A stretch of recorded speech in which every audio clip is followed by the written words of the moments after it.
Hi hello, welcome back to my YouTube channel. നമ്മുടെ ചാനലിലെ പുതിയൊരു വീഡിയോയിലേക്ക് എല്ലാവർക്കും സ്വാഗതം. അപ്പോൾ എല്ലാവരും അങ്ങനെ സുഖമായിട്ടിരിക്കുകയാണോ? അപ്പോൾ ഇന്ന് ഞാൻ തയ്യാറാക്കാൻ പോകുന്ന റെസിപ്പി നമ്മുടെ പേരയ്ക്ക കൊണ്ടുള്ളൊരു ഷേക്കാണ് കേട്ടോ. പേരയ്ക്ക എന്ന് പറയുന്നത് നമ്മുടെ ശരീരത്തിന് വളരെ നല്ലൊരു ഫ്രൂട്ടാണ്. പേരയ്ക്കയുടെ ഇല മുതൽ എല്ലാ കാര്യങ്ങളും പലവിധ അസുഖങ്ങൾക്ക് പല രീതിയിൽ നമ്മൾ ഉപയോഗിക്കാറുണ്ട്.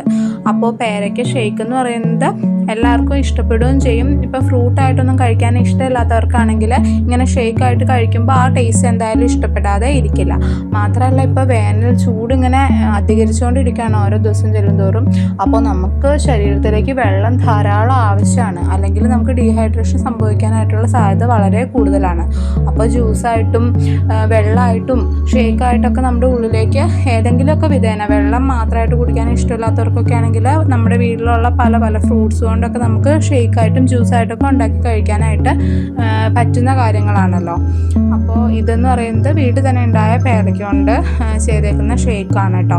ഇപ്പോൾ ഈ വേനൽക്കാലം ഒരു സമയമായതുകൊണ്ട് ഞാൻ കൂടുതലും ഷേക്കുകളുടെയും ജ്യൂസിൻ്റെയൊക്കെ വീഡിയോസ് ഉൾപ്പെടുത്താനായിട്ടാണ് ശ്രമിക്കാറ്. എൻ്റെ കഴിഞ്ഞ വീഡിയോസ് എടുത്ത് നോക്കിയിട്ടുണ്ടെങ്കിൽ കാണാം. അപ്പോൾ ഇതേ നമ്മൾ പേരയ്ക്ക എടുത്തിട്ടുണ്ട്. ഇത് വീട്ടിൽ തന്നെ ഉണ്ടായതാണ് കേട്ടോ. ശേഷം അത് നന്നായിട്ട് തൊലിയൊക്കെ കളഞ്ഞ് കഴുകി നമ്മളിത് ചെറുതായിട്ട് കട്ട് ചെയ്തെടുത്തിട്ടുണ്ട്. തൊലി കളയാതെ വരുമ്പോൾ ചെറിയൊരു ചവർപ്പ് ഉണ്ടാകാനായിട്ടുള്ള ചാൻസ് ഉണ്ട്. അതുകൊണ്ട് ഇതേ തൊലിയൊക്കെ കളഞ്ഞ് കട്ട് ചെയ്ത് വെച്ചിരിക്കുന്നതാണ്. പിന്നെ കട്ട് ചെയ്ത് ഒരുപാട് നേരം പേരയ്ക്ക വെച്ചിട്ടുണ്ടെങ്കിൽ അതിനൊരു കളർ വ്യത്യാസം, ഒരു ബ്ലാക്ക് കളർ വരാനായിട്ടുള്ള ചാൻസ് ഉണ്ട് കേട്ടോ. അപ്പോൾ പെട്ടെന്ന് എടുക്കുന്നതായിരിക്കും നല്ലത്. ശേഷം നമ്മൾ മിക്സിയുടെ ജാറിലേക്ക് നമ്മുടെ കട്ട് ചെയ്ത് ചെറുതായിട്ട് വെച്ചിരിക്കുന്ന പേരയ്ക്ക ഇട്ട് കൊടുത്തിട്ടുണ്ട്. ഇനി ഇതിലേക്ക് ആവശ്യമായിട്ടുള്ള പഞ്ചസാരയും കൂടെ ചേർത്ത് ആദ്യം ഇതൊന്ന് അരച്ചെടുക്കണം കേട്ടോ. കാരണം പേരയ്ക്ക ആയതുകൊണ്ട് കുറച്ച് ഹാർഡാണല്ലോ. അപ്പോൾ നമ്മൾ അരച്ചെടുക്കാതെ ഡയറക്റ്റ്ലി ഇതിലേക്ക് പാല് ചേർത്ത് നമ്മൾ അടിച്ചെടുക്കുമ്പോൾ നന്നായിട്ട് അത് അരഞ്ഞു കിട്ടില്ല. അതുകൊണ്ട് ആദ്യം പേരയ്ക്ക ഒന്ന് നന്നായിട്ട് അടിച്ചെടുത്തതിന് ശേഷം നമുക്കിതിലേക്ക് പാല് ചേർക്കാം. കുരു നമ്മൾ കളയുന്നില്ല കേട്ടോ, കാരണം കുരുവിലാണ് കൂടുതൽ വൈറ്റമിൻസ് ഉള്ളത്. അപ്പോൾ ഇടയ്ക്കിടയ്ക്ക് ഒന്ന് കടിക്കാൻ കിട്ടുമ്പോൾ ഒരു രസമാണ്. അപ്പോൾ കുരു കളഞ്ഞിട്ടില്ല. അപ്പോൾ നല്ല രീതിക്ക് ഇതേ നമ്മൾ ഇവിടെ പേരയ്ക്ക അടിച്ചെടുത്തിട്ടുണ്ട്. അതിന് ശേഷം ഇതിലേക്ക് ആവശ്യമായിട്ടുള്ള പാല് ചേർത്ത് കൊടുക്കാം. തണുത്ത പാലാണ് കേട്ടോ ചേർത്ത് കൊടുക്കുന്നത്. ഒരുപാട് തണുത്ത പാലല്ല, എന്നാലും ആവശ്യത്തിന് തണുപ്പുള്ള പാലാണ് ഇതിലേക്ക് ചേർത്ത് കൊടുത്തിരിക്കുക. നിങ്ങൾക്ക് നിങ്ങളുടെ പാകത്തിന് ഇഷ്ടത്തിനനുസരിച്ച് എങ്ങനെയാണെന്ന് വെച്ചാൽ ചേർത്ത് കൊടുക്കാം കേട്ടോ. ശേഷം പാലും കൂടെ ഒഴിച്ചു കൊടുത്ത് നന്നായിട്ട് നമുക്ക് മിക്സിയുടെ ജാറിലിട്ടൊന്ന് അടിച്ചെടുത്തു.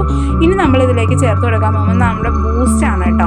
ബൂസ്റ്റും കൂടെ ചേർക്കുമ്പോൾ നല്ലൊരു ഫ്ലേവറാണ്. ആ ടേസ്റ്റ് എല്ലാവർക്കും, അതായത് ഇപ്പോൾ പേരയ്ക്ക ഇഷ്ടമില്ലാത്തവർക്കും ആ ഒരു ബൂസ്റ്റും കൂടെ ചേർത്തിട്ടുള്ള ടേസ്റ്റ് എന്തായാലും ഇഷ്ടമാവാതിരിക്കില്ല കേട്ടോ. അപ്പോൾ നല്ലൊരു പ്രത്യേക ടേസ്റ്റാണ്. നമുക്ക് പേരയ്ക്ക ഷേക്കാണെന്ന് തന്നെ തോന്നില്ല. നല്ലൊരു പ്രത്യേക ടേസ്റ്റാണ്. നല്ല തിക്ക് കൺസിസ്റ്റൻസിയിൽ നല്ല ക്രീമി ആയിട്ട് നമുക്കിവിടെ ഷേക്ക് കിട്ടിയിട്ടുണ്ട് കേട്ടോ.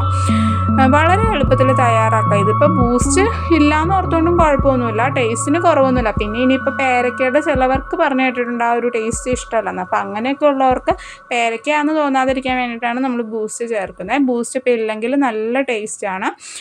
വളരെ ഹെൽത്തി ആയിട്ടുള്ള ഒരു ഷേക്കാണിത്. കാരണം വേറെ ഒന്നും നമ്മളിതിലേക്ക് ചേർക്കുന്നില്ല. മധുരം വേണമെങ്കിൽ നിങ്ങൾക്ക് സ്കിപ്പ് ചെയ്യാം. പഞ്ചസാര ചേർക്കാൻ താല്പര്യമില്ലാത്തവരാണെങ്കിൽ പഞ്ചസാര ഇല്ലാതെ നിങ്ങൾക്ക് ഷേക്ക് ആയിട്ട് കുടിക്കാം കേട്ടോ. വളരെ എളുപ്പത്തിൽ, വളരെ ടേസ്റ്റിയിൽ, വളരെ ഹെൽത്തി ആയിട്ട് ഉണ്ടാക്കാൻ പറ്റുന്ന ഒരു ഷേക്കാണിത്. അപ്പോൾ എല്ലാവരും ഒന്ന് ട്രൈ ചെയ്ത് നോക്കൂ കേട്ടോ. ബൈ.